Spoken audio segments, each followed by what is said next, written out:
Bueno, en la charla de hoy vamos a leer un sutta que es bastante importante dentro de los cinco agregados.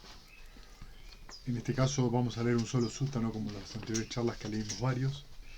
Eh, es un sutta más extenso, un poquito más extenso, que toma los cinco agregados desde diferentes puntos de vista. Se llama Discurso sobre la noche de la luna llena, Punama Sutta. Eh, Ustedes saben que dentro del Samyutta Nikaya, de los eh, discursos agrupados temáticamente, hay en la colección 22, está todo dedicado, se llama Kanda Samyutta, es todo dedicado a los cinco agregados. Muchas de las cosas que leímos vienen de esa colección. En una ocasión el bienaventurado estaba morando en Sahuati, en el Parque del Oeste, en la mansión de la madre Migara, junto con el gran grupo de la Sangha de los monjes. En esta ocasión, el día 15 del mes, la noche de Uposata, de la luna llena, el bienaventurado estaba sentado al aire libre rodeado por la sangha de los monjes. Entonces cierto monje se levantó de su asiento, acomodó su hábito exterior sobre un hombro, levantó sus manos con las palmas juntas en un saludo reverencial hacia el bienaventurado y dijo: Venerable Señor, quisiera preguntarle al bienaventurado acerca de un punto, si es que el bienaventurado me otorgase el favor de responder a mi pregunta. Bien, monje, entonces siéntate en tu asiento y pregunta lo que deseas. Bien, venerable Señor. Respondió aquel monje y se sentó en su asiento y dijo al bienaventurado: ¿No están estos cinco conjuntos sujetos al apego, venerable Señor? Es decir, el conjunto de la forma sujeto al apego, el conjunto de la sensación sujeto al apego, el conjunto de la percepción sujeto al apego, el conjunto de las formaciones mentales sujeto al apego y el conjunto de la conciencia sujeto al apego. Es así, monjes. Estos cinco conjuntos están sujetos al apego, monjes, es decir, lo que acaba de mencionar. ¿Sí? Diciendo: muy bien, venerable señor, aquel monje se deleitó y se regocijó en las palabras del bienaventurado, después de lo cual se dirigió al bienaventurado con otra pregunta. Pero, venerable señor, ¿en qué se arraigan estos cinco conjuntos sujetos al apego? Estos cinco conjuntos sujetos al apego se arraigan en la avidez, monje.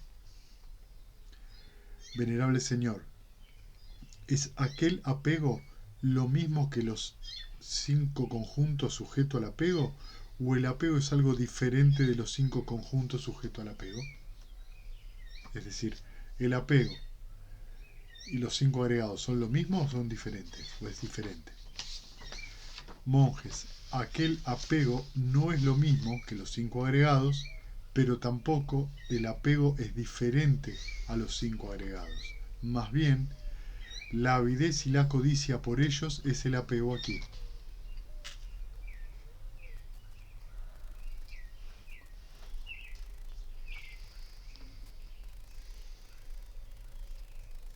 ¿Sí?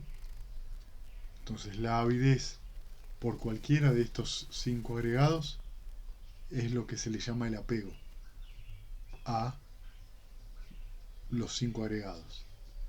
Es decir, que de una manera lo que está diciendo es que uno está alimentado, estos cinco agregados, por la avidez y el apego. ¿Sí? Van a ver ahora que lo va a ir desglosando cada vez más. Diciendo: muy bien, venerable señor, aquel monje se deleitó y se regocijó en las palabras del bienaventurado, después de lo cual se dirigió al bienaventurado con otra pregunta. Pero, venerable señor, ¿puede haber una diversidad de esta avidez y codicia por los cinco conjuntos sujetos al apego, por los cinco agregados? Puede haberlos, monjes, respondió el bienaventurado. He aquí, monje, esto puede ocurrírsele a alguien, que tenga esta forma en el futuro, que tenga esta sensación en el futuro, que tenga esta percepción en el futuro, que tenga estas formaciones mentales en el futuro, que tenga esta conciencia en el futuro. De esta manera, monjes, puede haber una diversidad de avidez y codicia por los cinco agregados. ¿Sí? Cuando uno anda proyectando, ojalá que cuando vaya a tal lado esté lindo, que es lo que en realidad estoy haciendo, proyectando la sensación, que mi experiencia sea agradable. Ojalá que cuando envejezca no me duela nada. Ojalá que cuando envejezca mis facultades mentales no se deterioren.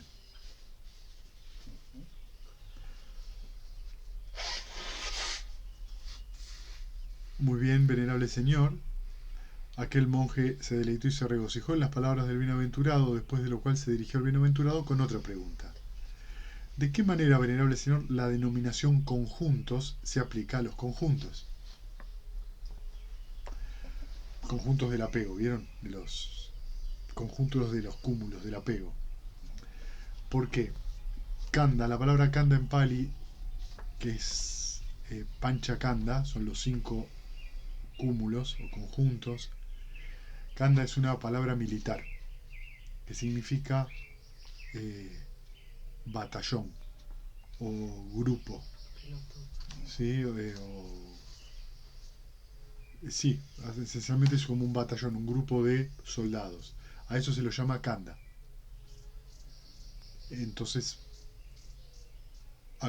digamos, se lo llama kanda justamente porque es un conjunto de cosas.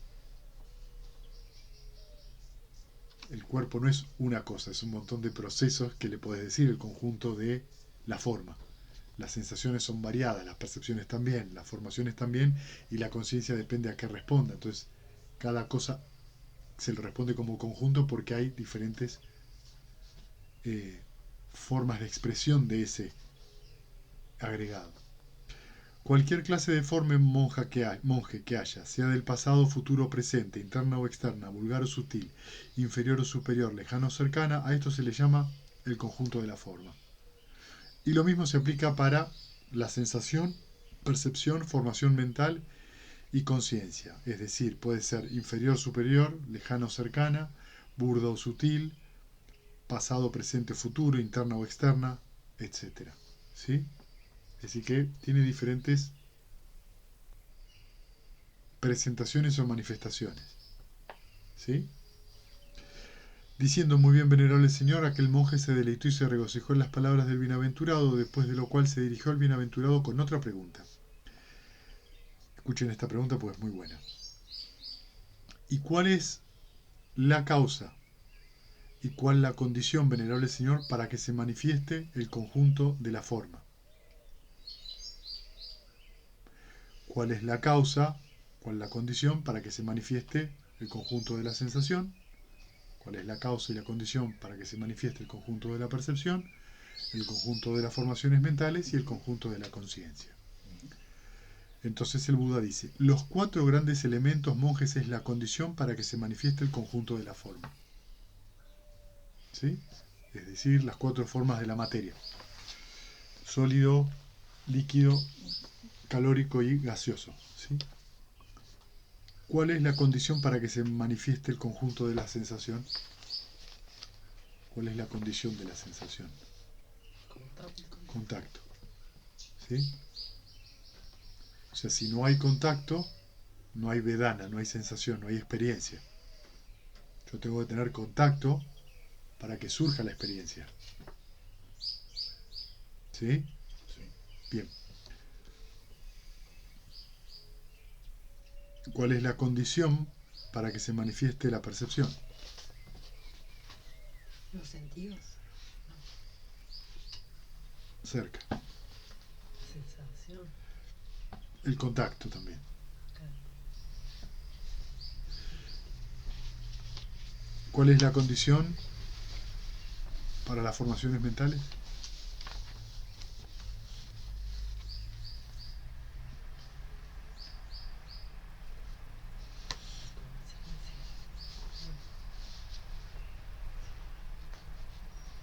Tendencias. El contacto. Ajá. ¿Cómo se dan cuenta que ustedes están pensando? Cuando contactan con el pensamiento. ¿Cómo se dan cuenta que están con el amor benevolente? Porque hay un contacto.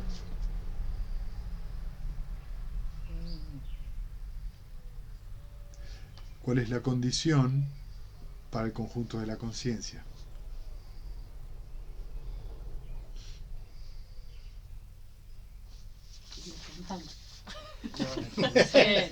No, La misma conciencia. no.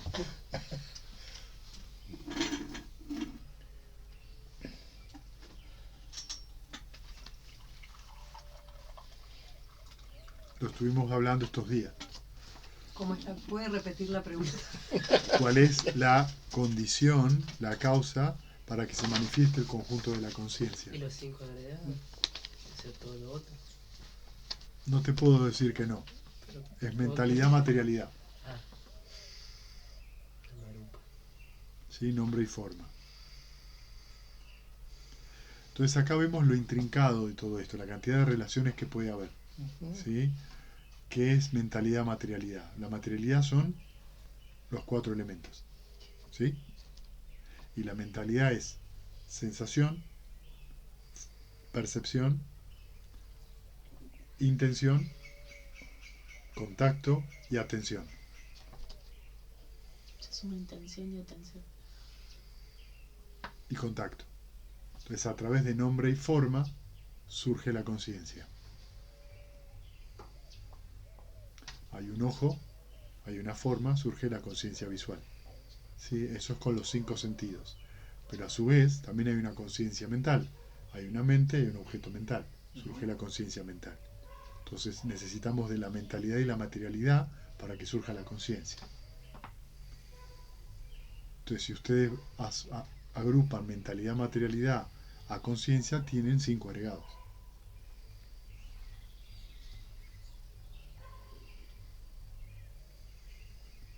¿Sí? ¿Por qué el Buda lo expone así? Para que nos demos cuenta de que no es, la conciencia no surge de la conciencia.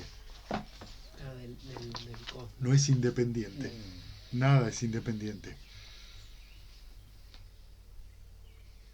Está condicionado por algo. Lo único que no tiene condición, ¿qué es? Nirvana. Por eso se lo llama lo no creado, lo no nacido. Entonces tenemos estas relaciones, ¿vieron?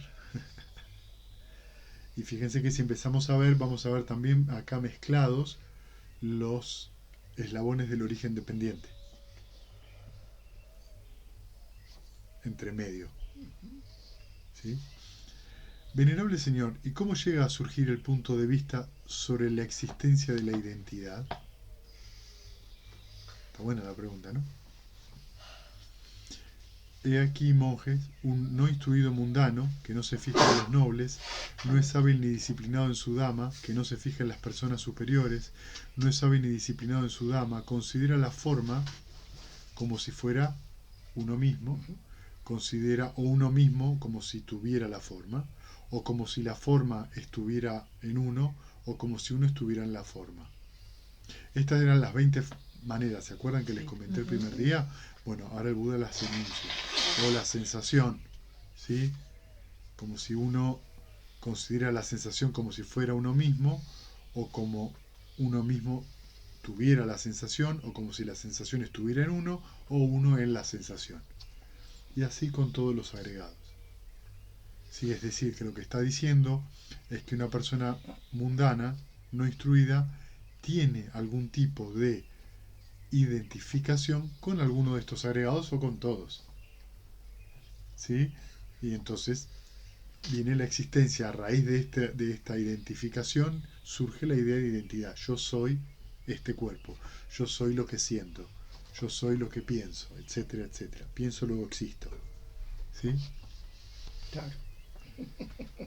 Venerable Señor, ¿y cómo nos llega a surgir el punto de vista sobre la existencia de la identidad?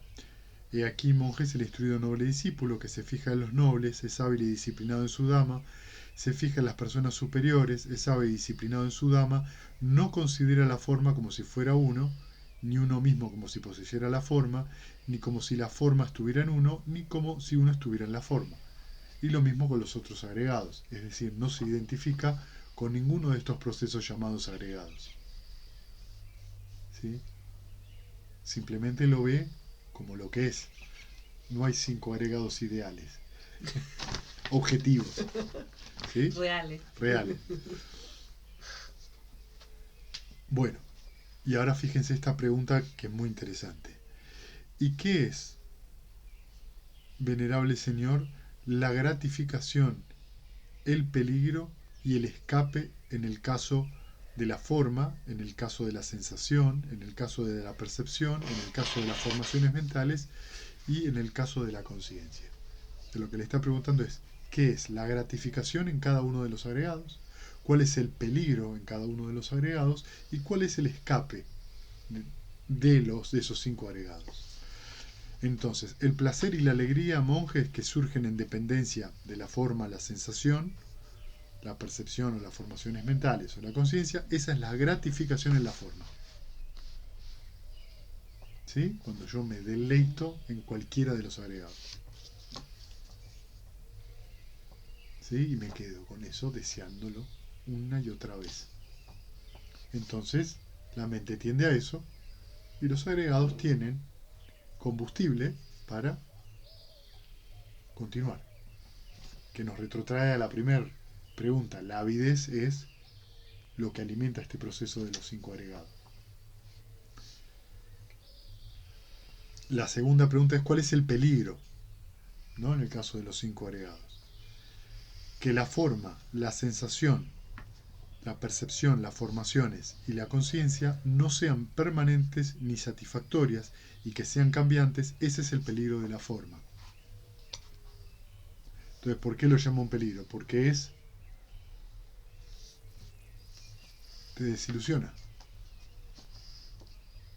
Esto ojalá sea para siempre. No, ya cambió.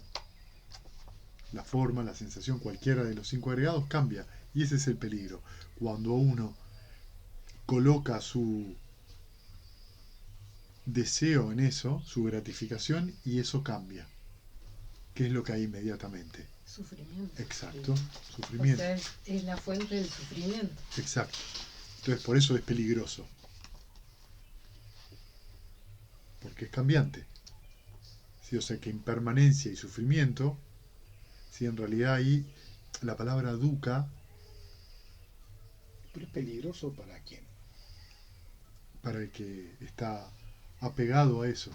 Para el que está pegado. Claro. En realidad sería liberación, ¿no? No, es peligroso. Deleitarse en eso es peligroso porque es cambiante. Ahora sí. Como yo me deleito en la forma, yo tengo este cuerpo así, así, así, y de repente me lesiono la rodilla y ahora no tengo más ese cuerpo, ahora tengo un cuerpo con una rodilla lesionada, me siento mal. Claro. Ese es el peligro. No entendiendo de que puede ser parte de cualquier situación en la vida. La palabra dukkha significa sufrimiento, significa inestabilidad y viene del yugo de los bueyes. ¿Vieron? Cuando no está estable. Uh-huh. Esa falta de estabilidad es de donde viene la palabra dukkha. Es ley Bondi. Por ejemplo.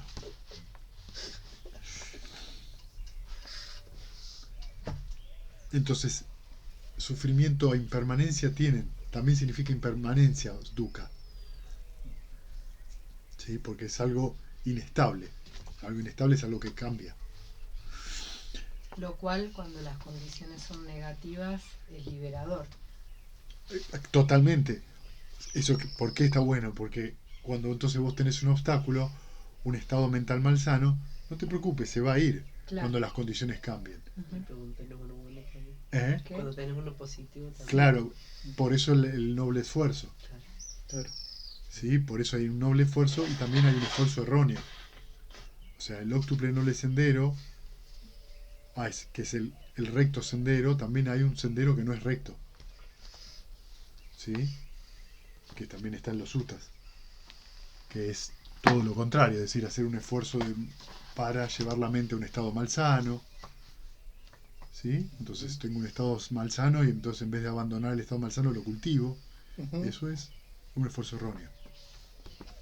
La famosa frase, esto también pasará, la usa todo el mundo cuando... Claro, la diferencia vendría a ser que dentro del Dhamma el Buda te ofrece una herramienta para poder abandonar tu estado mental. Las circunstancias externas van a cambiar cuando vos abandones tu estado mental. irremediablemente, porque tu manera de verla también va a cambiar. Y la otra pregunta era la gratificación, que era el placer y la alegría, el peligro, que era que no sea permanente y satisfactorio, y el escape. ¿Cuál es el escape? Entonces, la remoción y el abandono de la avidez y la codicia por la forma, la sensación, la percepción, las formaciones mentales y la conciencia, este es el escape de la forma. ¿Sí? ¿Qué es la remoción y el abandono?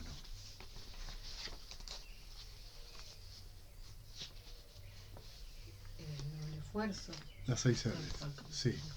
Cada vez que ustedes hacen eso, están abandonando esa identificación, esa avidez y ese apego o la avidez misma, y vuelven, están haciendo ese trabajo.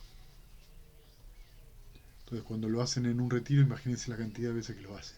Es un montón. Y yo creo que de las dos formas, la más peligrosa es cuando está todo bien. Digamos, cuando está todo mal, uno está a favor de la impermanencia. Pero cuando está todo bien, uno no hace las 6 R's, pues está todo bien. Claro, lo que hay que llevar entonces, la visión de lo que es bien y lo que es mal, que era un poco lo que yo les dije al comienzo del retiro. Salud. Salud. Al comienzo del retiro, que les dije que había como que llevar la visión un poco más lejos. Bien y mal son formas, son observaciones que son fácilmente confundibles con una situación externa. ¿Sí? Pero vos no podés decir que una situación externa es ecuánime.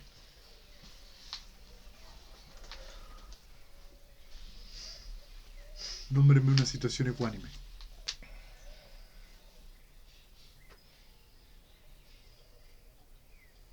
No, toda tiene su lado bueno Claro. y malo. Según la Exacto. vida. Es Entonces, dual. exacto. La ecuanimidad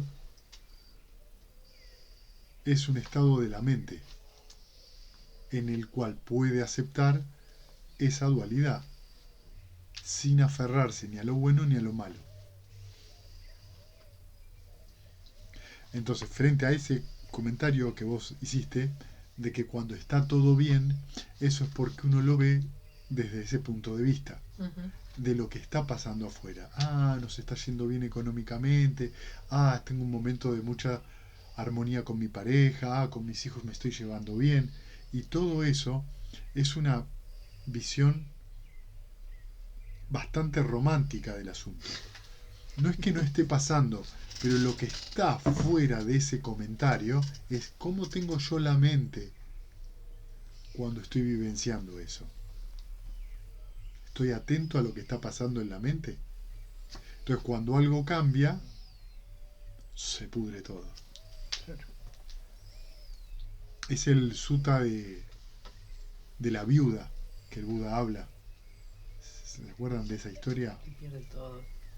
No, es una viuda rica que tiene una sierva Sí, sí, sí, sí. que la atiende, atiende, que todo, sí, ¿no? sí, Entonces todo el mundo dice que la viuda es muy buena persona, es una mujer amable, amorosa. Entonces la sierva la mira, ¿no? Y dice, ¿no será que ella es amable y buena porque a la mañana tiene la ropa lista, limpia, se le sirve el desayuno?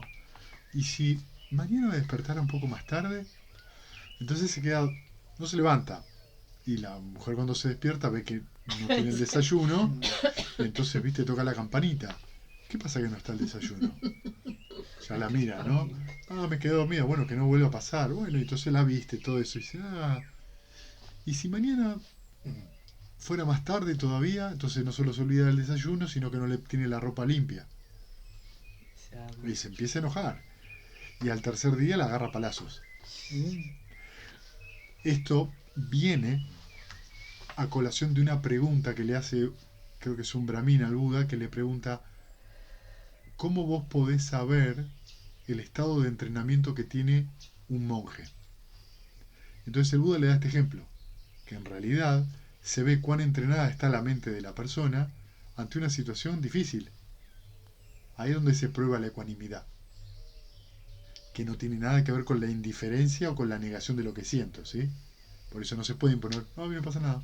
No me pasa nada. Y por dentro, pum. Claro, entonces te golpeaste el dedo chiquito con la cama. ¿Qué le pasa? No, no, estoy completamente ecuánime, tengo dolor. Estoy bien. Como el personaje de Gasalla, que ese de la Dolores del Jazz. Dolores, sí, Pero Dolores eso Todo está Solari. bien, Solari. Dolores Solari. Todo está bien en mi mundo, todo está bien en mi mundo. Dolores Solari del Solar. Sí. Qué genial. Entonces, bueno, es eso, ¿no? Es un estado que hay que cultivar. Entonces, la ecuanimidad no tiene una versión manifiesta en un vínculo. Está en la mente de uno. Cuanto más tranquilidad hay, más quietud mental hay y más se propicia esa ecuanimidad para que surja.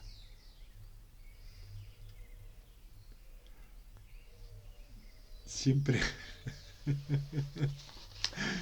siempre muy interesante las salidas de los retiros. Tuviste 5 días trabajando, ¿no? Y llegaste al día lunes y te levantaste y se te rompió el techo y tenés agua que te está cayendo, ¿entendés? Y ahí, y bueno, ahí es donde está el asunto, ¿no? O llegaste al trabajo y es... O te esperan tus hijos, ya te hizo un berrinche, ya pasó y ¿dónde está? Entonces ya, bueno, ahí es. Y volvemos. Claro, La casita así. Martín me dice, quiero esperar el rebote cuando hago alguna práctica o algo así. Como el rebote. Y porque él dice que como que me rebota, como que hay algo que reprimo y que después me rebota como en mal humor o qué sé yo, y después se me acomoda. No está No. bueno eso. no. Está esperando lo peor. Mira, en general esta práctica justamente lo que no tiene es eso. Bueno, se refiere cuando yo hacía así. En general otras prácticas que son más duras, Sí, sí, sí. la persona aprieta Sí. para poder pasar. Entonces, es verdad que hay una calma mientras estás meditando, pero cuando se termina y la olla a presión soltó, en algún momento explota. De esta manera es mucho más fácil porque la mente no fue puesta a presión. Se calmó naturalmente, empezaste a ver naturalmente. Entonces, cuando vos salís del retiro, no es que salís a la jungla. Sabés que la jungla está acá.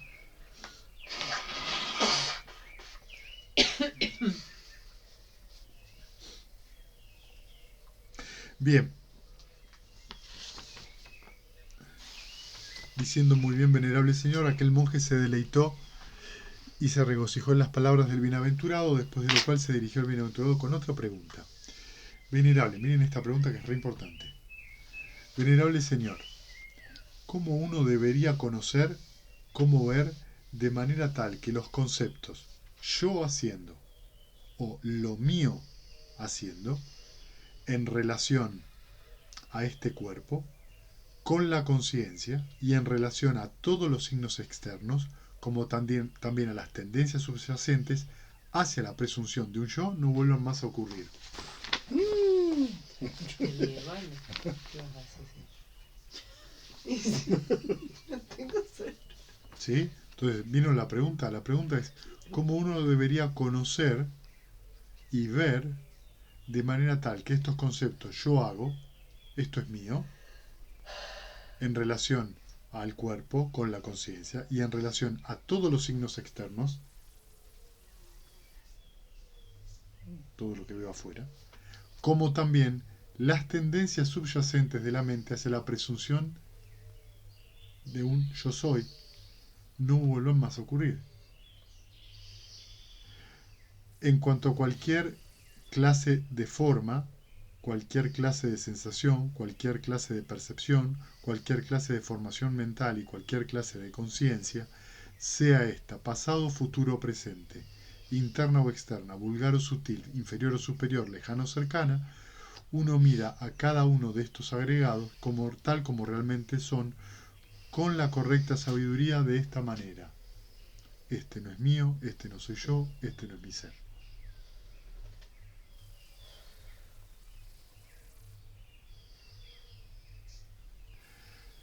Cuando uno conoce y ve de esta manera, monjes, entonces los conceptos yo haciendo y lo mío haciendo, en relación a los estados de conciencia y en relación a todos los signos externos, como también a las tendencias subyacentes hacia la presunción de un yo, no vuelven a ocurrir nunca más.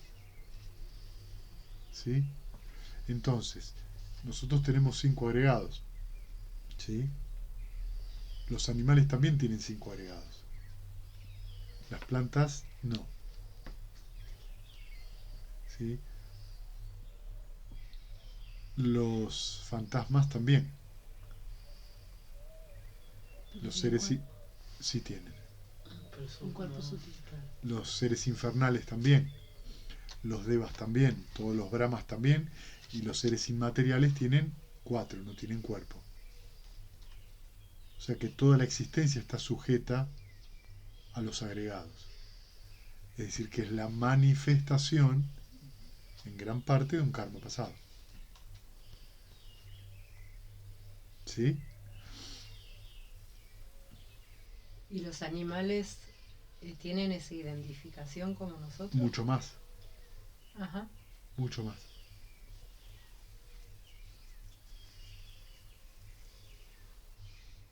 Por Y eso, apego. claro, sí, mucho más que el hombre. Sí, sí, sí, muchísimo más. Pensar un gato. Para darte un ejemplo de un mamífero, ¿qué hace cuando ve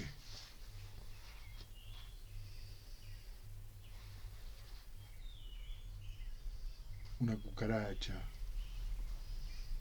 un mosquito? ¿Qué hace? Lo quiere atrapar. Aunque no tenga hambre. Instinto. ¿Qué es el instinto entonces, viste? Es una fuerza tan poderosa que te atrapa en esa animalidad, del cual es muy difícil escapar, porque ¿qué está haciendo el gato? Está matando.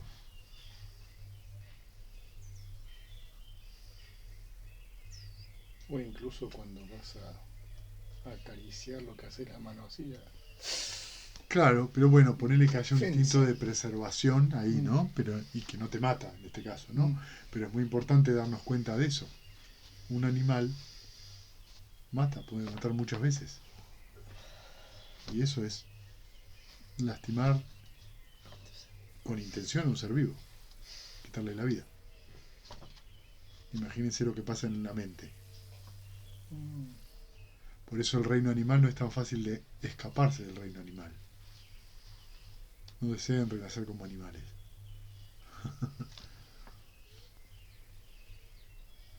¿Y cómo salen En algún momento se agota. acá? Se agota eso y por eso renacer como humano es algo muy importante. Porque tenés la capacidad de observar tu conducta y tomar otras decisiones. Lo que tiene a favor el animal es que no proyecta, como que está en un presente. Claro, pero ves, eso es confuso.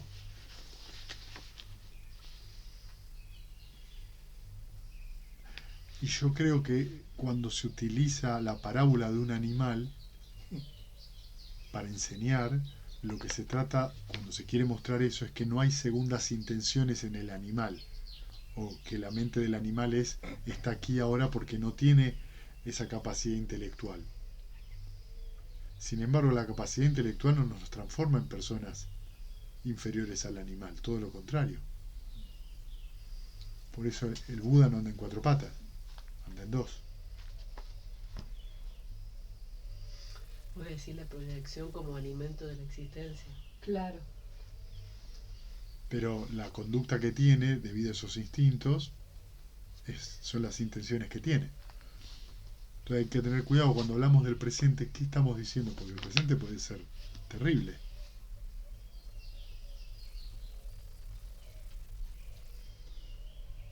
O sea, no lo dice, pero tiene una identificación con su cuerpo en Obvio. relación a su preservación. hace Totalmente. cualquier cosa Y mata preservar por su eso, cuerpo. ¿entendés? Y no Y las tiene... sensaciones también.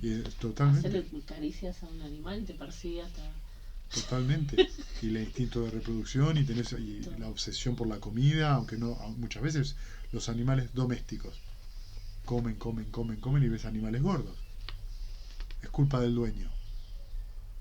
¿Sí? ¿Quién come la comida? Puede ser que el dueño no le facilite la vida al animal, estoy de acuerdo. Pero el animal la come. Ese karma no es del dueño, es del animal. Entonces, hay mucha idealización con respecto a que el animal es noble. Bueno, el animal es un animal y responde a esas leyes. No significa que no sea amoroso, no significa que no pueda sentir amor, que pueda tener gestos, llamémosle altruistas. Claro. Y ayudan a regular también a las personas. No, eso es una visión de la persona, no del animal. El animal no te regula nada.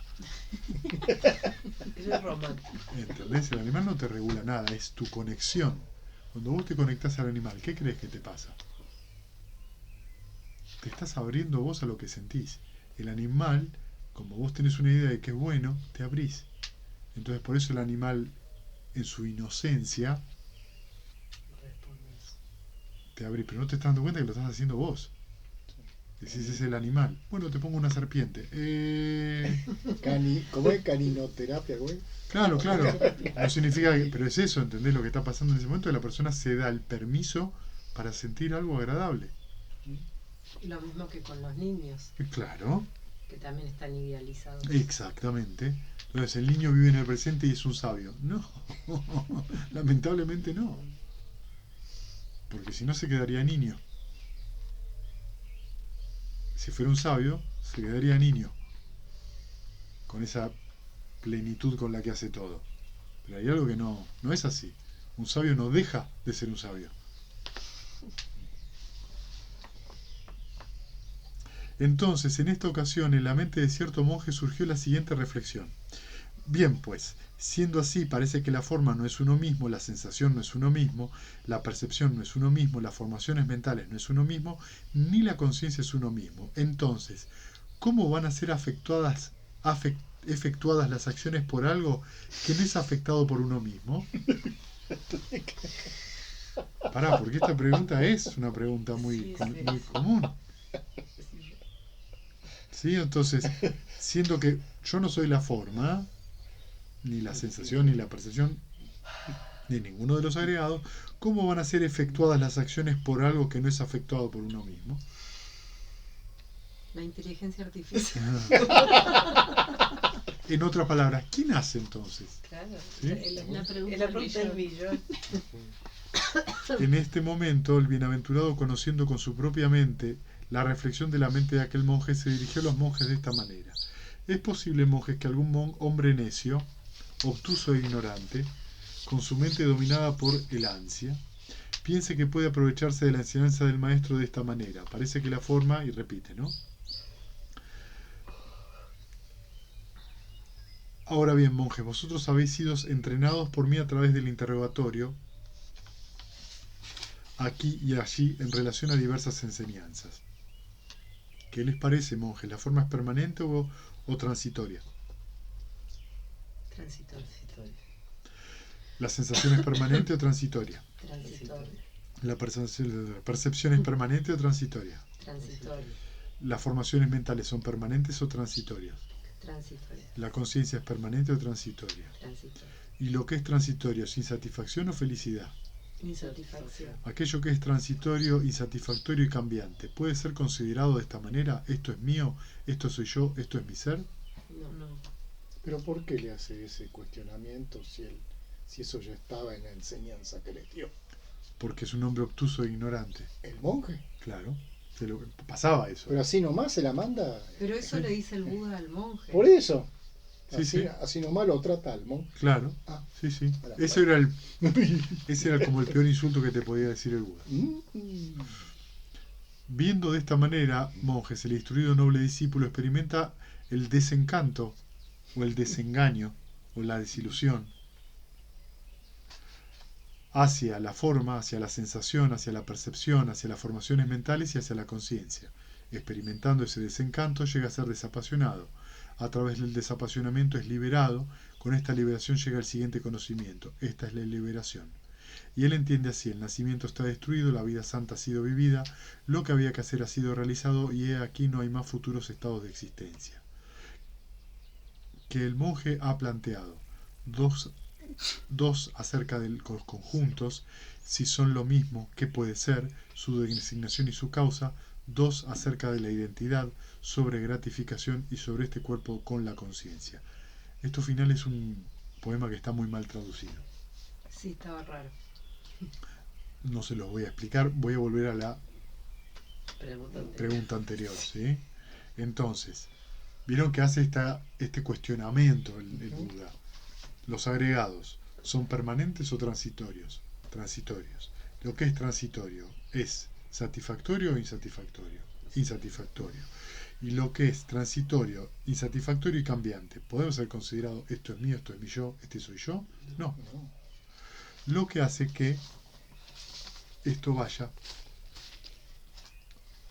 a lo que les comentaba el día jueves sobre el anatta, sobre el no yo. ¿Qué es lo que dice el Buda? El Buda dice que el no yo en realidad es que la presunción, la idea de que hay un yo es la que está fuera de lugar.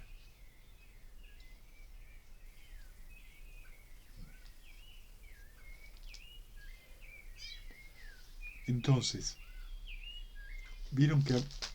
Espera, tenerla en la mente. Vieron que muchas veces se encuentran en los sutras que al Buda lo tachaban de nihilista. A vos negás el yo. Sí. Y el Buda decía que no era verdad. O cuando le preguntaban, ¿hay un yo? El Buda se quedaba silencioso.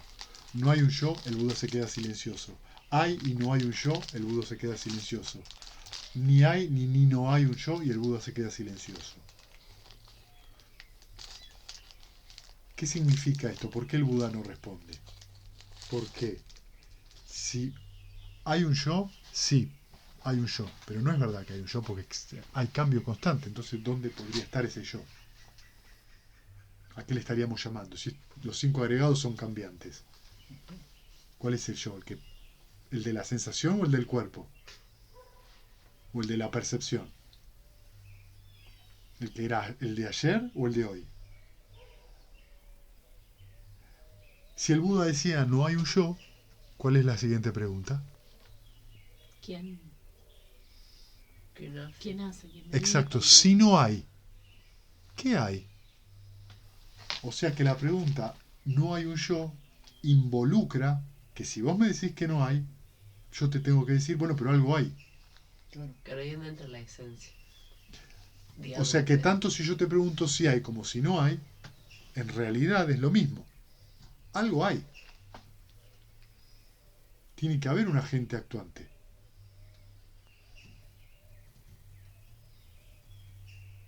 Y el Buda lo que dice es que ese concepto es el que está equivocado. El buscar si hay alguien.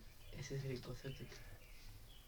Vos te parás en ese lugar para hacer la pregunta. Mentalmente vos pensás que hay algo. Por eso preguntás, ¿y quién hay? ¿Quién hace? ¿Y quién hace? Y si no hace. La mente se formula la pregunta desde la mera y desde la idea de sustancia. Desde la idea de actor, desde la idea de alguien. Es como el ateo que dice, no hay Dios, no hay Dios, no hay Dios, no hay Dios. Entonces quiere decir que todo el tiempo está negando un Dios que en el fondo él cree que hay un Dios.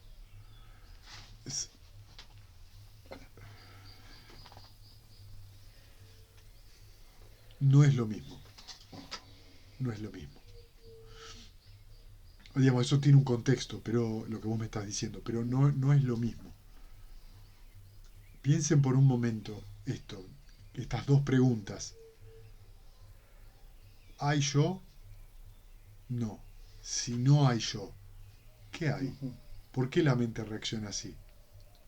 La mente reacciona así porque la mente solo funciona con un concepto. Claro.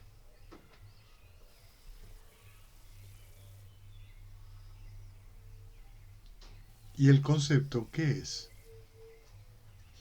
Hablando desde el punto de vista literario. ¿Qué es un concepto? Una descripción. Es una construcción. Una idea. ¿Un concepto es un verbo? No, sí. ¿Vieron? No es tan fácil decir que un concepto es un verbo. ¿Qué es? Y un conjunto de características de algo. Es una idea. Estoy de acuerdo. O sea, es un sustantivo. O un adjetivo. Y miren, sustantivo, ¿a qué refiere? Sustancia, Sí. esencia. Y estamos hablando de qué? De el lenguaje. Y el lenguaje se origina para transmitir conceptos, ideas, sentimientos. Claro, es como que nos cuesta asumir que somos un concepto. O sea, que si uno es algo, es un concepto. Si hay algo que yo, si hay algo Estamos- que uno vive a través de, es un mero concepto. Estamos tratando de entender de que el yo es un concepto, Eso. nada más. Y nada menos. Pero está diseñado esto porque para que reafirmes eso. Vos tenés un auto a nombre tuyo, tenés hijos a nombre Está bien, tuyo. eso está bien, pero lo importante de esto, que nos demos cuenta, que a lo que uno se despierta es a darse cuenta de eso.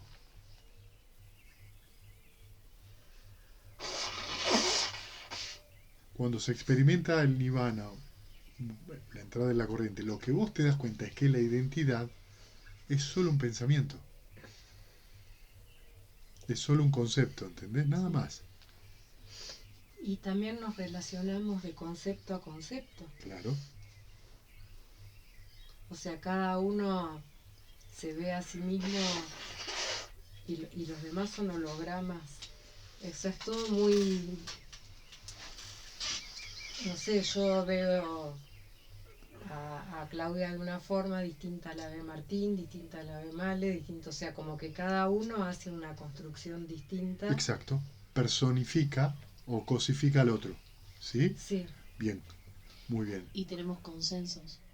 Sobre los también tenemos Sí, consensos sí. con todos los conceptos. Está bien, tenés un consenso porque el lenguaje necesita esos consensos para poder comunicarse. Claro. Dicho esto,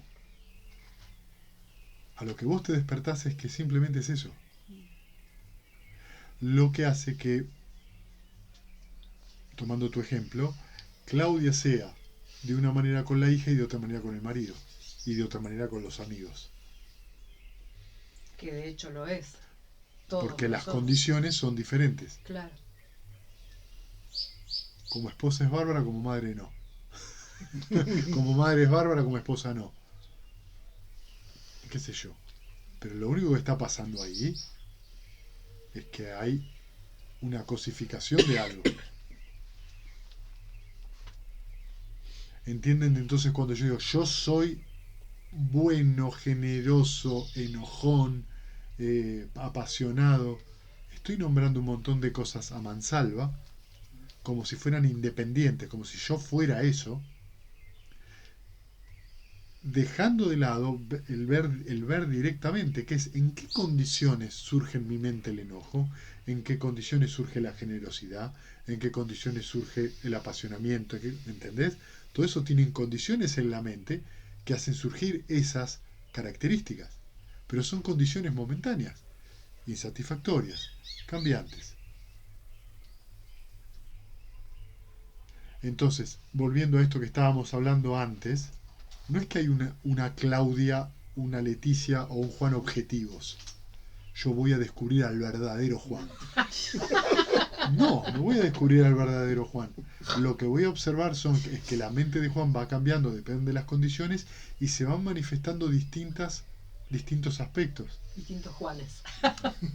¿Entendés? Ahí es donde el lenguaje es engañoso. Porque el lenguaje está hecho de conceptos. comunica conceptos y comunica también emociones que también son conceptos y sentimientos que también son conceptos. Cuando hablo de conceptos no estoy hablando de intelectualidad nada más, ¿eh? ¿Entienden? Entonces, en realidad, no es que la entrada en la corriente o cualquiera de los 4 caminos de santidad sea voy a perder, me voy a desaparecer. No. Lo que sucede es que ves que eso es simplemente una idea. Muy fuerte, pero es una idea. Y en el caso tuyo, por ejemplo, ¿vos podés vivir sin esa idea? A veces sí y a veces no. Ujú.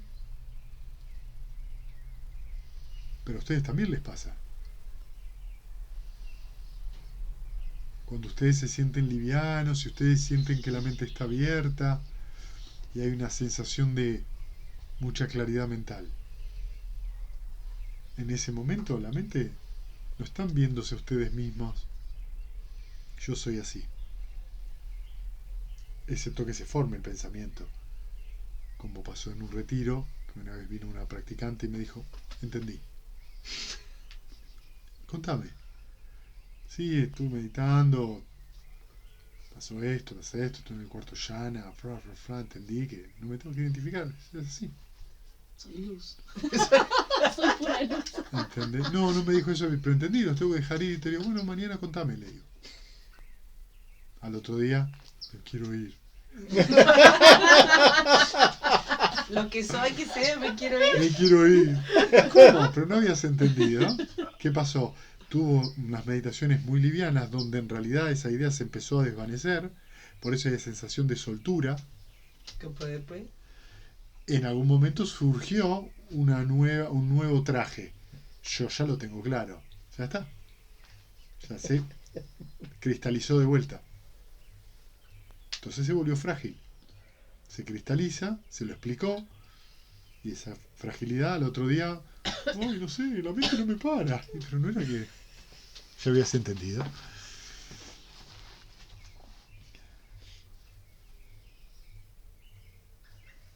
Ahí dijiste algo, claro, la mente busca Un traje que ponerse siempre, una identidad.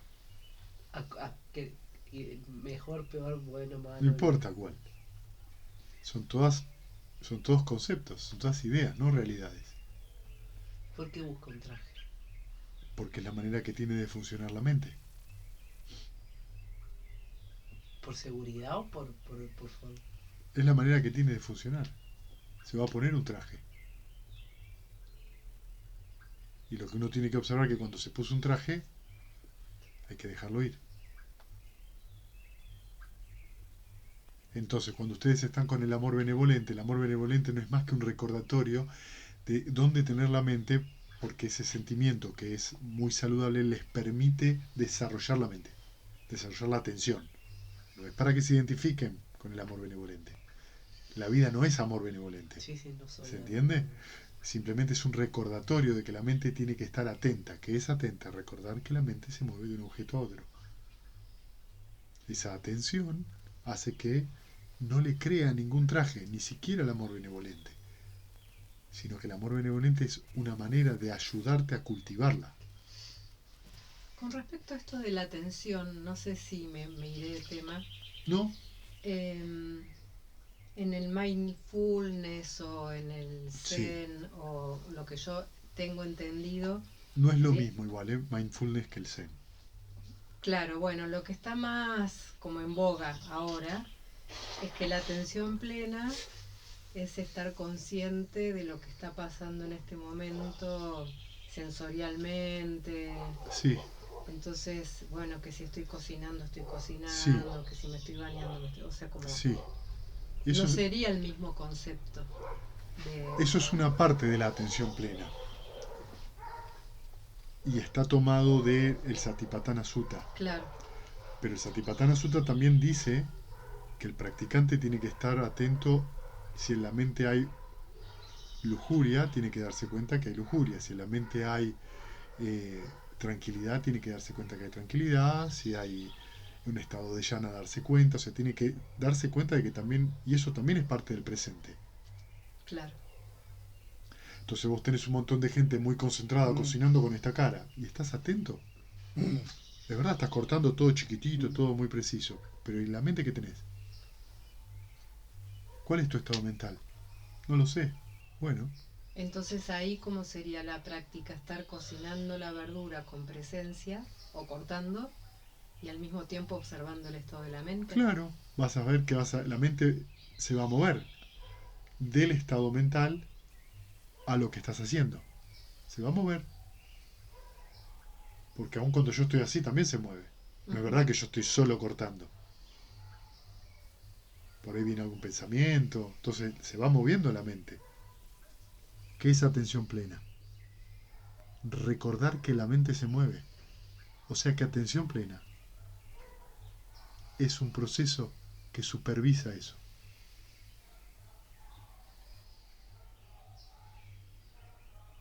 Es el proceso que supervisa el movimiento.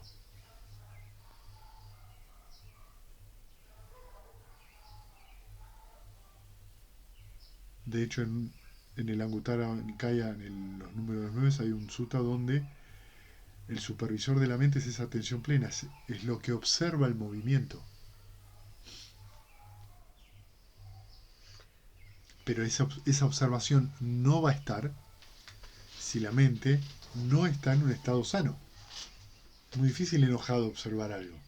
Claro. Entonces, cuando hablamos del presente, de Vedana, ¿de qué estamos hablando? ¿Ves lo que te digo? La confusión donde...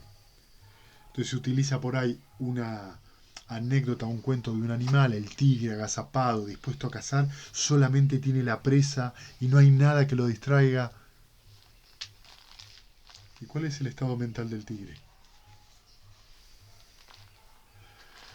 Es verdad que está concentrado, pero ¿es concentración correcta? ¿O no? ¿Qué va a hacer el tigre? Va a matar.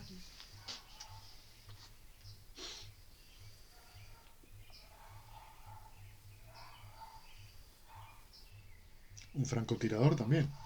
¿Y en el Zen cuál es la diferencia del mindfulness? No, en el Zen hay toda una tradición y un contexto. Ajá. El mindfulness es una técnica sacada que no tiene un contexto. Claro. Digamos, el Zen tiene miles de años, tiene sutras, tiene suttas, tiene toda una estructura que esa práctica que estás haciendo va dentro de una comprensión más grande. Uh-huh. No es que yo te agarre y te digo, mira, hace 20 flexiones de brazo y vas a ver que vas a hacer... Los ejercicios tienen que estar dentro de un contexto, si no... Por eso termina habiendo después tantas confusiones. Porque en realidad lo que uno hace no es mindfulness, es mind emptiness. ¿Qué es eso? Mindfulness es la mente llena. Sí. Mind emptiness es la mente vacía. La atención plena es lo que vigila, no sé, para Sí. la mente. Y la atención plena es una formación mental. Sí.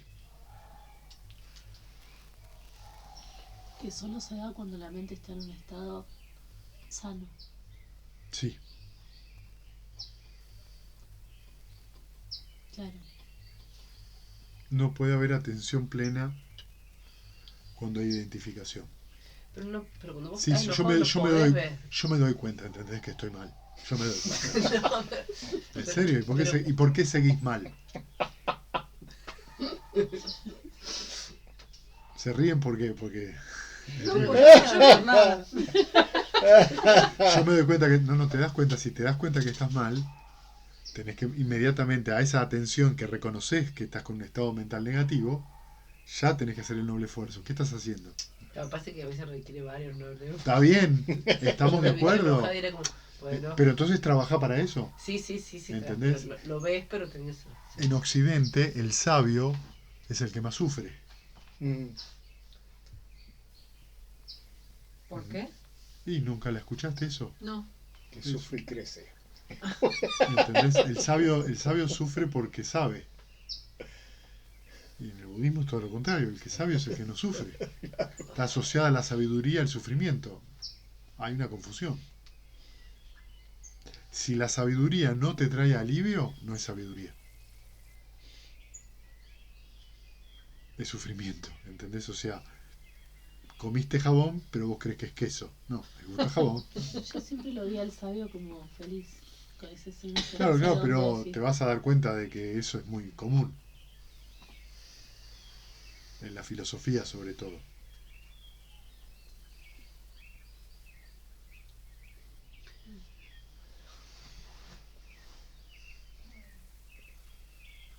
Entonces cuando ustedes se sientan a meditar, observan esos movimientos de la mente.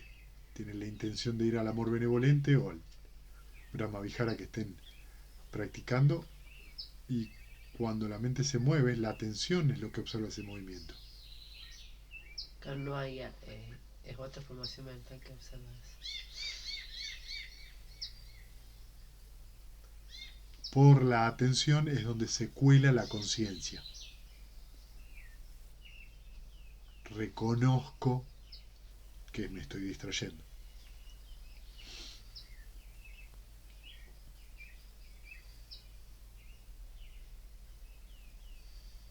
Tenés que ser consciente de tu estado mental. ¿Qué significa? Tenés que reconocer cómo tenés la mente.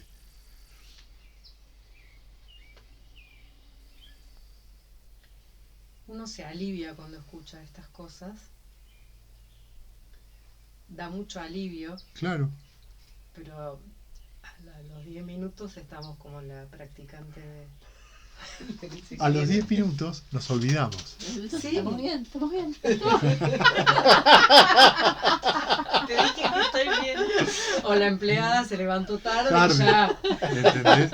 A los 10 minutos nos olvidamos. Y fíjate, si sati, que viene del sánscrito smriti, tiene una raíz que significa recordar, memoria. Ujú. Lo que nos pasa es que nos olvidamos. Y cuando te olvidas, es que estás identificado. Y a todo esto no hay nadie que se identifique. No hay- No, claro, claro. Entonces, cuando ocurre, por ejemplo, que uno pisa el palito y se enoja por algo, o le agarra un estado mental de dudas y rumia, que va, que no, o le agarra un deseo sensual que se quiere ir allá, y a través de eso está todo el día pensando, o tiene ansiedad, o tiene miedo, lo único que está pasando ahí es que no te olvidaste. Te olvidaste de reconocer y de recordar que la mente se movió ahí y nada más. Por eso no está bueno que te des con un fierro.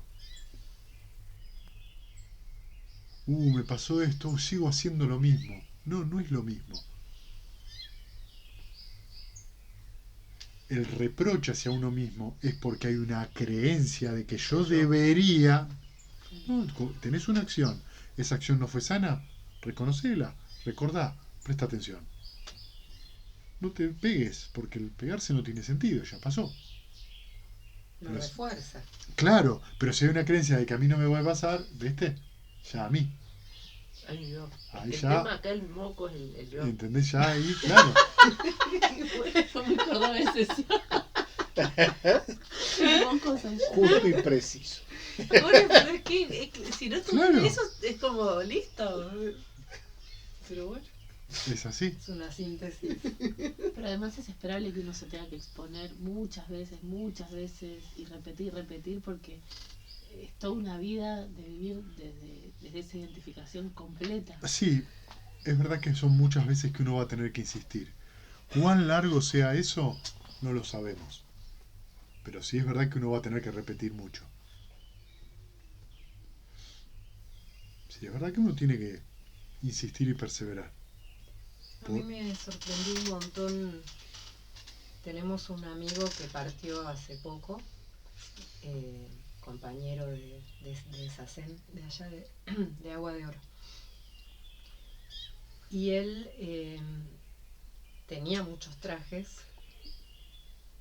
sobre todo era constructor de instrumentos y era músico y daba unas sesiones y tocaba el sitar y construía los gongs y bueno, Chuy, contaste sí. la jornada. sí, que éramos muy cercanos, ¿no? Y lo vimos en su, digamos, se habrá muerto en 2 años. Él decidió no tratarse alopáticamente, solo se hizo una resonancia, tuvo el diagnóstico y dijo, listo, no quiero hacer nada. O sea, hizo otras cosas. Claro, sí, sí, sí. Y tuvo una calidad de vida más o menos, con una pareja así que lo asistió en un lugar hermoso, o sea, todo. Y me acuerdo una de las veces que fuimos, que él estaba ya en la cama, que no podías creer que ese cuerpito pudiera levantarse y caminar, pero sí, se levantaba y caminaba. Y yo le decía, ¿y no tocas más? No te pones. Y entonces me miró como diciéndome, todo eso era muy, no sé cómo explicarlo, ¿no? Estaba ahí con esos ojos tan transparentes en la cama antiescaras, con, o sea, el deterioro así del cuerpo, y como diciendo eso era un traje, o sea, no sé cómo explicarlo de otra forma, pero con tanto desapego, él soltó todo. Y estaba en esa cama rodeado de todos sus instrumentos, con absoluto desapego. Y vos veías la transparencia en los ojos, ¿viste? ¿Te acordás? Era muy impresionante, como... Y antes él era el artesano, el que hacía o sea, como muy... Y realmente, bueno, él tuvo la lección en carne propia de que todo eso no existe. Es muy importante, ¿viste? Entonces, Y tuvo una muerte re mansa ahí en su cama, en su casa. todo eso, lo que es importante es darse cuenta del valor que tiene entonces entrenar la mente. Porque lo que sucede en los momentos finales de la muerte no se ve para afuera, Claro, sino tiene que ver con a la tendencia que tiene la mente. Depende de la tendencia que tiene la mente, eso va a determinar a dónde va a parar. Si es que va a parar a algún lado. me refiero a todo esto que uno construye con tanto ahínco. Seguro. Y con lo cual está tan identificado. Seguro. Lo que pasa es que desde la perspectiva de la muerte todo es inútil. Claro. Sí, ahí Que es la que dice el Buda, que tiene razón, con las huestes de Mara no se negocia. Uh-huh. ¿Sí? Lo que sucede es que tener esa visión de la muerte para cualquiera de ustedes ahora no lo pueden hacer. Es una ilusión, sí. Ponete en el lugar de que vas a morirte ya. No podés. Es una cosa forzada. Pero puede suceder. Intelectualmente sí, pero vos no pensás que te vas a caer y te vas a morir ahora cuando salís de acá. Uh-huh. Esa visión en el Zen proviene porque gran parte de la enseñanza Zen estaba ligado a la vida del samurái. Y en ese sentido el samurái tenía que ir a la guerra, o sea que la muerte era la compañera. No al salir del dojo, pero en cualquier momento tenías que guerrear, entonces la muerte estaba ahí. Entonces había ahí un entrenamiento porque tu medio de vida era eso. Es verdad que a todos nos va a pasar en algún momento sin que lo sepamos. ¿Cuándo? Sin que sepamos cuándo. Claro, pero colocar la mente, intentar colocar la mente en ese sentido, no, para mí no tiene sentido. No lo vas a sentir, vas a estar fabricando algo. Pero impacta mucho verlo en el otro, ¿no? Como ese Sí, proceso. yo también veo que, viste, yo lo he visto en alguna gente que ha practicado y veo que tiene momentos de claridad y momentos que no está tan clara la mente, viste. Se requiere una mente muy entera realmente, viste, para que dejar ir eso, viste, y ver de verdad que simplemente eso es lo que hacías en la vida, nada más. Pero cuando uno practica de esta manera y vivencia los yanas, lo que estás vivenciando con los yanas es el proceso de la muerte. Claro. hay cada vez una cesación mayor de las facultades mentales. O sea que cada vez que ustedes practican y entran en jhana y van vivenciando eso, están vivenciando algo que tiene un parecido con el momento de la muerte. Entonces es lindo. Depende en qué esté tu mente. Ah, claro. Porque estamos Bueno, hablando de una mente entrenada, Sí, ¿entendés? sí, digo. Que en algún momento cesa y inmediatamente resurge, o sea, porque está surgiendo y cesando todo el tiempo, pero si en tu mente hay... Sin miedo, lo que sea tanto. No se está cantando. Sí, está ahí. ¿Esta es Candle? No. No sé cuál es. El zorzal negrita, Ay, qué hermoso. el que va a comer. Vive por ahí.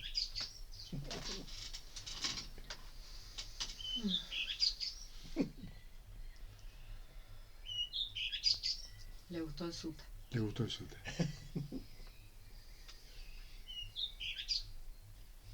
Bueno, ¿preguntas? Un amigo de ahí de los retiros decía, parecen todos sabios hasta que hablan. Claro, Porque eran todo de silencio. ¿Viste? claro. Andy. Qué desgraciado. Iban y venían vestidos de negro.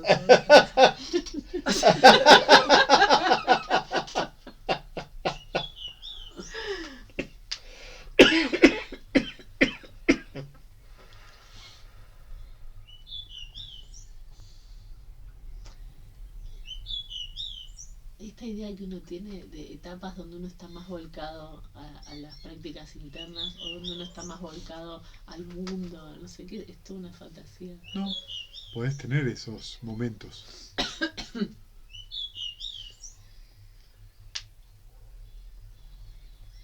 Si vos querés una recomendación, yo les recomiendo que no dejen de meditar. Porque en cuanto dejan de meditar empiezan a meter la pata. Empezás a hacer la vaquera Empiezan a irse por las ramas, a irse por las ramas, a irse por las ramas y en algún momento terminan en un lugar que no les gusta. ¿Por qué? ¿Cómo llegué acá? ¿Dejaste de practicar? ¿Qué? Dejás de entrenar tu atención.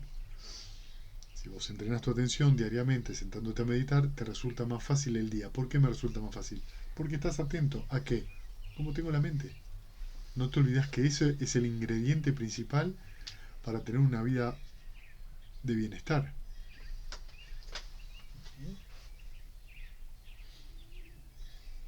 ¿Va a haber un momento donde eso no va a ser necesario? Sí, también. Yo les voy a avisar cuándo. Sí, vale, hermano. Mientras yo no les diga, Medita. sigan sentando. Sigan sentando. El hecho de que no sienten y crean que no lo necesitan implica que lo necesitan el doble. No se están haciendo cargo de esa necesidad porque después cuando viene la cuenta de luz Duele. duele mucho y me siento mal y de repente estuve 15 días volando. Esto es algo que yo también conversé con los practicantes de allá de Buenos Aires. Porque a algunos les ha pasado, che, estoy meditando menos, bueno, y yo los dejo a las 3-4 semanas, che, me estoy sintiendo mal, y bueno. Hay algo que todavía en tu vida diaria no está lo suficientemente fuerte para que vos prestes atención. Entonces te levantás y estás en automático. Oh, tengo que hacer esto, tengo que hacer esto, tengo que hacer esto, bla, bla, bla, y la vida te arrastra. Y se necesita una atención poderosa para que no te arrastre y darte cuenta que te levantás. ¿Dónde tengo la mente? ¿Por qué me arrastra? Porque me olvido. Estoy tan metido en las cosas que tengo que hacer que me olvido de cómo estoy. Y si te olvidas de cómo estás, Claro, y ahí creemos que lo de encima del mundo es. Bueno, Y todo está diseñado para la distracción. está bien. O no. claro, pero. O no, porque también puede estar diseñado para recordar que todo es transitorio. También sabemos eso. Lo vemos con las estaciones, lo vemos con nuestro cuerpo. Y si te acordaste de eso, ¿dónde tenés la cabeza?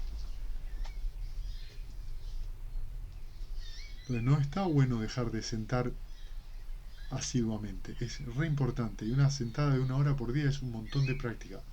Pero un montón de práctica. O sea, una sentada por día, una jornada al mes, estos retiros, es un montón.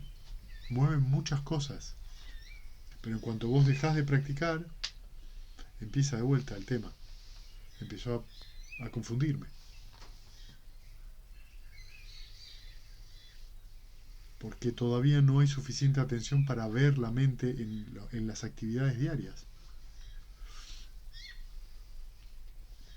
Me olvido. Bueno, dale, ponete la ropita y vamos, ya basta. Dale con el temita, basta.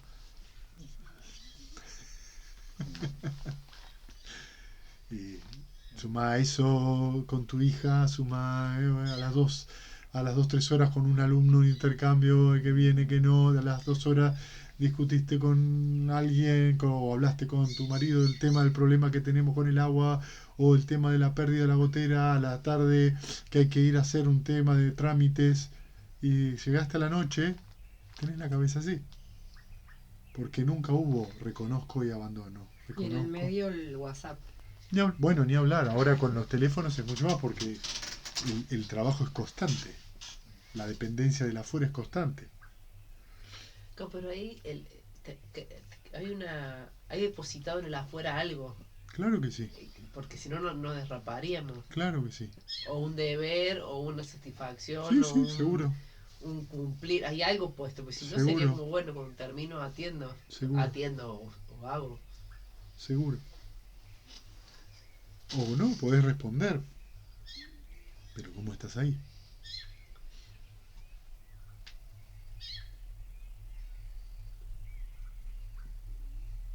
Bien, ¿alguna pregunta más? La recomendación es meditar antes de empezar las actividades. Yo les recomiendo que mediten antes de empezar las actividades. Si eso no es posible porque se tienen que levantar muy temprano, resérvense un momento en el día para hacerlo. Resérvenselo. Pero lo ideal es a la mañana cuando... No hay ideal. Es mejor por ahí a la mañana, yo siento que es mejor porque uno se puede levantar, decidir a qué hora se levanta, en ese sentido. También puede decidir a qué hora se acuesta. Se puede sentar y empieza el día con otros ojos. La mente está diferente. Aunque sea una meditación muy activa o... Eso no es importante. Ah, Si la meditación es muy activa, no hay ningún problema. Si tengo en la semana 5 meditaciones muy activas, puedo empezar a pensar por qué está tan activa la meditación. ¿Qué es lo que está pasándome que estoy tan inquieto? Entonces, en ese sentido, la meditación es un buen termómetro para que yo observe cómo me estoy desenvolviendo en la vida.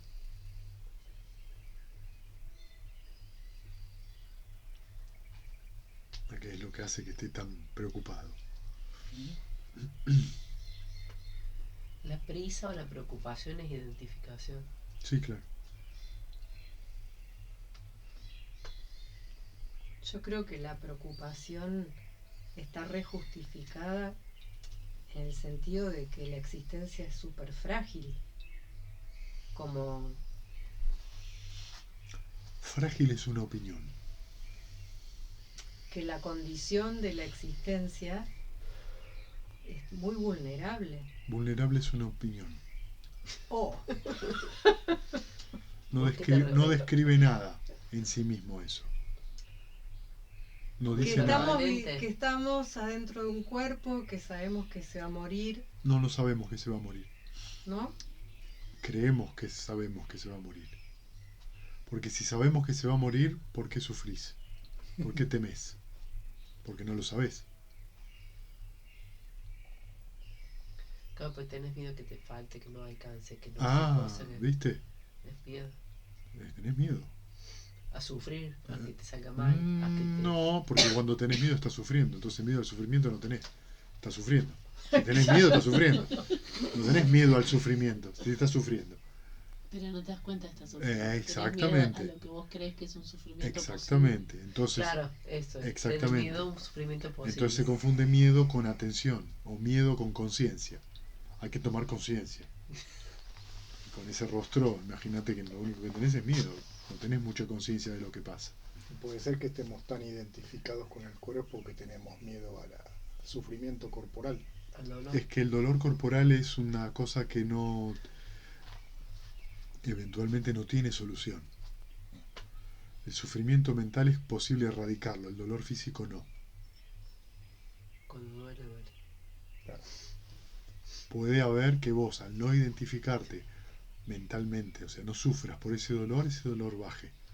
Pero puede haber dolores terribles, Claro. terribles. Y vos podés no estar identificado, pero es un dolor muy fuerte. Sí, sí, te duele. Entonces, el Buda tenía dolores. Sí, no Sutala que le abría la ¿Viste? espalda.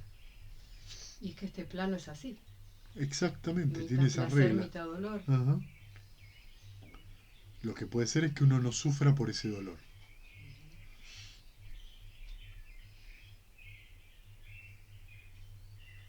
Creo que dijiste es como tener claro dónde estamos también. Y así como uno por miedo, o sea, uno trata de evitar el sufrimiento y no se da cuenta que está sufriendo porque tiene miedo, también uno hace un montón de cosas en pos de un bienestar y no se da cuenta que ya puede estar bien. O sea, Claro, el miedo te hace creer que vos no estás bien. claro, si encontrás un estado mental más aliviado, ya estás bien. Todo Entonces eso que fíjate querés qué hacer. hay detrás de eso. Detrás de eso lo que hay es que uno no se abre a lo que está pasando. Se cierra y quiere controlar lo que está pasando. Lo que va a pasar después. Exactamente. Y eso genera verdaderamente en el cerebro una contracción. Claro, es avidez. Pero eso que se siente en el cuerpo ¿Seguro? es real. Sí, claro. Eso es querer controlar la vida. Es no abrirse a la vida de verdad. Yo tengo algunas dudas con las sensaciones corporales. ¿Cuándo son sensaciones de algo que está pasando? El dolor de panza que tenés que prestarle atención. ¿Qué significa? Tomás las medidas para aliviarlo. Tiramos el cuerito, alivió. Bien. Tomaste un tecito, por ahí alivió. Te fuiste a meditar, hiciste todo lo que hay que hacer. Me duele la panza, me duele la panza, me duele la panza. Eso no sirve. Ya está. Mañana, por ahí no está. Eso es un dolor físico, que tiene una consecuencia y una condición fisiológica. Hay otros dolores que son mentales. Pero en la meditación aparecen un montón de sensaciones. Sí, Que todas las fui soltando sí. por tu indicación. Pero me siguen apareciendo. Te van a seguir sensaciones. apareciendo. Ahora, por ejemplo, el corazón me hace boom, boom, boom, Sí. boom, boom, boom. En algunos momentos. Y yo sé que es verdad que está latiendo así. O sea, no es que. Y no es taquicardia tampoco. No, Después se me pasa. Pero eso es mental y tiene una manifestación física real. Que es real. Que es real, bueno. O que es físico y que. vos cuando eso pasa y vos lo sentís así, tenés un poco de miedo. Sí. Pero ahora digo, yo sé que no es taquicardia. Si dejás ir el miedo, Avancé. En otro momento, amiga, claro, si dejás ir el miedo, la guardia. ¿te das cuenta? Así de confusa a veces está la mente. Confunde lo bueno con lo malo. Lo malo con lo bueno. Ay, no, esto me voy a morir de un bobazo. No. No alimentes una fantasía. ¿Por qué surge eso? Porque la mente le pone una imagen a ese miedo. Ay, corazón. ¿Entendés? Es la imagen, la mente te lleva al lugar, es así de manipular es el asunto. Esa imagen es un apego a algo que no me gusta. Entonces el apego es una explicación, una imagen, un comentario.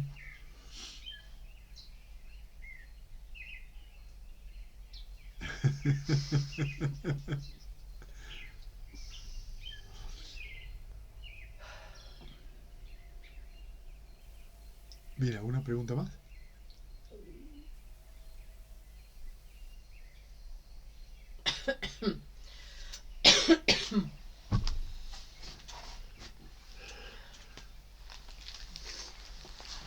Bueno, compartamos mérito entonces.